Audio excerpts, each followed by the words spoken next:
Why, hello there, grandmothers and grandfathers alike. Shams Nelson here from Fantastic Anatomy, and this is the final installment in the Character Design Challenge with Marcus Creation, and we are, of course, as you can see here, designing a lightning grandma.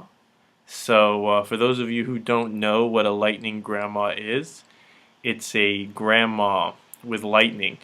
And so I'm approaching this character design challenge with a method that I learned from Carla Ortiz, and I'm going to do a whole video on her digital illustration process. But the first step is the preliminary sketches, and that's just doodling, and these are supposed to be things just for you to see and just kind of exploring ideas and being loose about it. So doing some composition stuff. I drew this lightning grandma. Just kind of get an idea of what she's going to look like. Now I'm going to mess around with poses, and I'm just thinking about, one of the things I'm trying to think about is the final piece. So that's a piece of her advice. And like I said, I'll do another video. I took a lot of notes, and so I'm going to really share it all with you guys. But anyways, for now, just having fun with it. Drawing this lightning grandma. I like her chilling. What is that? Oh yeah, she has her finger up and she's like lightning bolt hitting it, and she's in her little shopping grandma cart.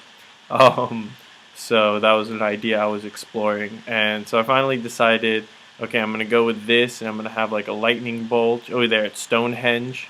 I don't know why I decided the grandma's at Stonehenge, so I'm exploring ideas about that, and focusing on value at this point. So just trying to get my values down. What's going to be the darkest part? What's going to be the lightest part?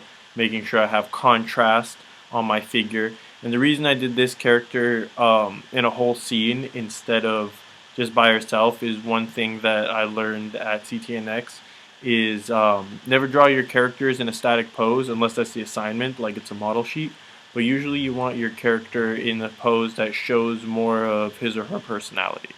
So here I decided to take it a little further and try out this four-step character illustration process. I guess that was the name of the panel, but I think it can be for anything.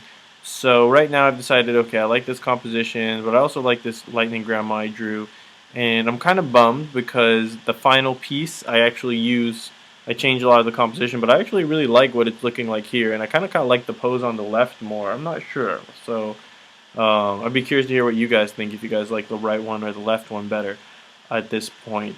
But you'll see, the columns have a little more character now than it has at the last point. But okay, so now I pretty much decided, I got my sketch, and then this is skipped up over a little while, worked on this other sketch that's more tightened up, and I used a lot of reference. So the second step is research, and I'm apparently supposed to do a lot of it. So I did a lot more than I usually do, because this is kind of a step I skip, and now I see why people do it. I mean, I knew why. Oh, and I'm kind of mad because I forgot the Celtic tattoos. This is a image I use for reference. Tonight we ride. The lightning grandma. It's just she's like hardcore grandma. So I use that to get like the face and the passion. And I'm kind of mad too because I feel like I lost that in the final one too. God. No, it's all right. It's all right. Um, so so I've got a lot of reference for all sorts of stuff, and it really did help having that and looking at it. Um, like Stonehenge, I didn't realize that it's worn down in a way that a lot of the ones on top are small, as opposed to going over the edge. So that was a nice little detail that made things like, see on the left, this one comes over the edge a lot. Oh yeah, I gave her the hat and the glasses to make her a little more grandma-y, give her a little more character. So now I'm developing this character, I guess, where she's like, it's modern days, but she is like a druid, a Celtic druid, like she follows the ancient path, but now she's just like living in society undercover, but something goes down, and then she has to summon her ancient lightning powers, 'cause she's a lightning druid. And so she's like summoning the power of the storm at Stonehenge. Some super pagan stuff. Oh, Fantastic Anatomy does not endorse nor encourage paganistic witchcraft. So I just thought I should add that disclaimer. Alright, let's speed up this video. Okay, so what I'm doing here is figuring out the values. So I want to make sure that the contrast is highest on the figure, so that it should be a light figure on a dark background or a dark figure on a light background. And it's interesting because I think I start here with the idea that it's a darker figure on a light background, but that actually completely reverses. Obviously because she's being surrounded by an aura of lightning, so she's going to be lighter than the background. And so I went ahead and inked it, and looking at reference and stuff, it really is helpful. I didn't really study the cloud reference as much as I should have. I did kind of wing it there, but now I've got the basic composition. I had the opacity low in the background of the image on the left, and now I'm going to start just messing around with colors on the layer below it. And I'm going really rough because I just want to get the general idea. So here's the idea of her, a dark figure on a light background, and you'll see that I work with it quite a bit like this before realizing that it needs to be the opposite, and then I go ahead and make that change, and it really brings out the picture, I think, a lot more. So here I'm just doing really, really rough colors. I'm not trying to stay in the lines or anything. I'm just trying to figure out what the overall like color scheme is going to be. So I use like green on the bottom there because it's a grass, and I know that grass looks very vivid there a lot of times, but it kind of threw off the color palette. It was just one too many colors in there. And then I made a layer above it, and I just used a multiply layer. So I liked this drawing, but I was pretty unenthused about the way the color was looking. I'll bring that up. Oops. At the end of the last stage. Oops. Okay, so that's how we were at the end. This was the last stage right here. And so I've done some work on that, and what I did is I took all this, which is these two layers, and I duplicated them, select them both, do Command J, and then I merged them down, right click, and I just did merge, flatten image, just flattened into one layer. And then what I've been doing since then is I found a brush that I like. It's got a little bit of texture there. And I'm just going through and just cleaning it up. And it's interesting because in the last stage that I was really not happy with, I liked the lightning grandma, but everything else was just ugh. But what I was thinking about, which I already talked about, probably is that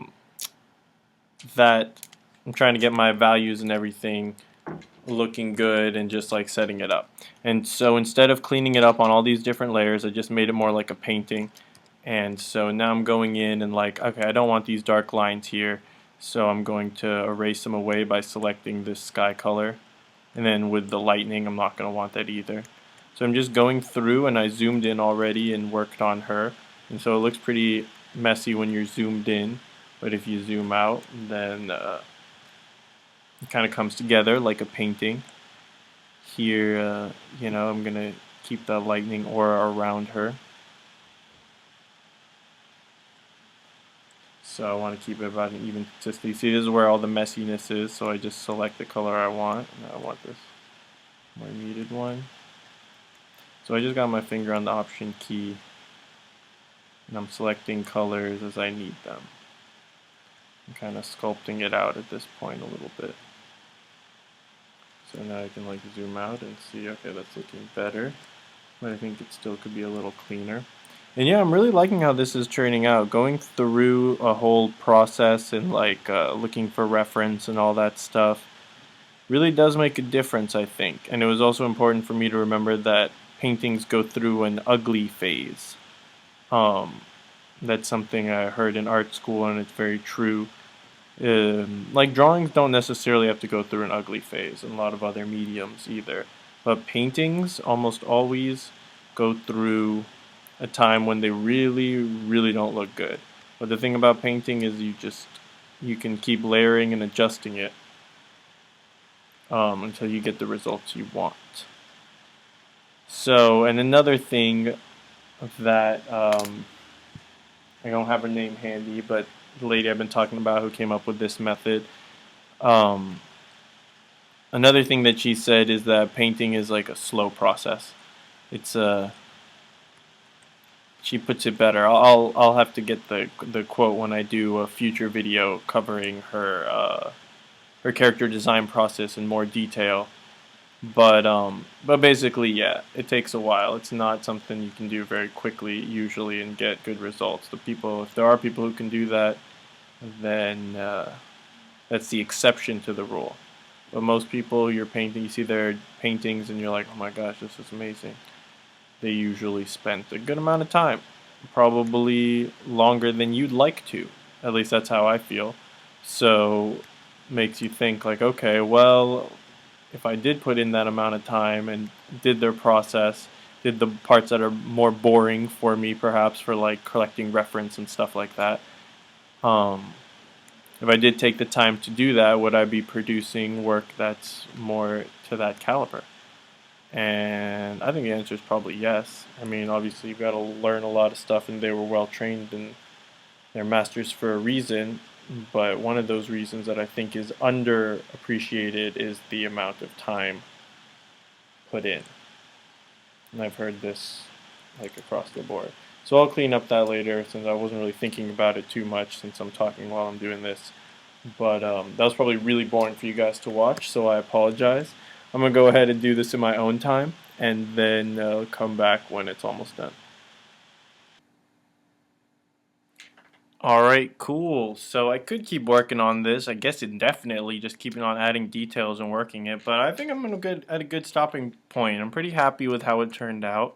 I'll zoom in to show you guys what it looks like. It looks a lot rougher close up, but I like the texture, and zoomed out I think it's got a nice feel to it. And I like this little character I've created here, the Lightning Grandma. It's interesting to see her development. But I also saved a bunch of the layers that I was working in so I can show you guys the process it went through. So here's what we started off with after the color rough, looking super rough. The next step, I started cleaning up her. I started with her because she's the main character, so I wanted the most detail there. So this is the changes, and I just flattened this. This used to be multiple layers, just flattened it to make one, as I talked about earlier. So let's zoom out and see. The rest of these were mostly um, choices to enhance the composition and stuff. So here I went ahead and decided their black lines up here were too distracting. We're pulling the eyes away here. So I took those all out and simplified this form.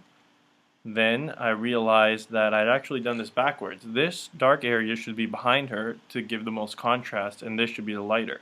So I was going to switch the two tones, but then I just decided, well, what if I just make this a lot darker and leave that the same? And that's what I did, and I think it looks a lot better. It really pops more. Next, I decided these were distracting too much from the focal point. This is supposed to be like a little backlight from here, so I just took that out, simplified it. And then, again here, I felt like it was distracting too much, so I took that out. Okay, what I did here is look at the value range. The darkest black is in her hat, and then the lightest tones is probably this white right here. So that's good. The highest contrast is in her like face or her character area, but everything else seems very flat.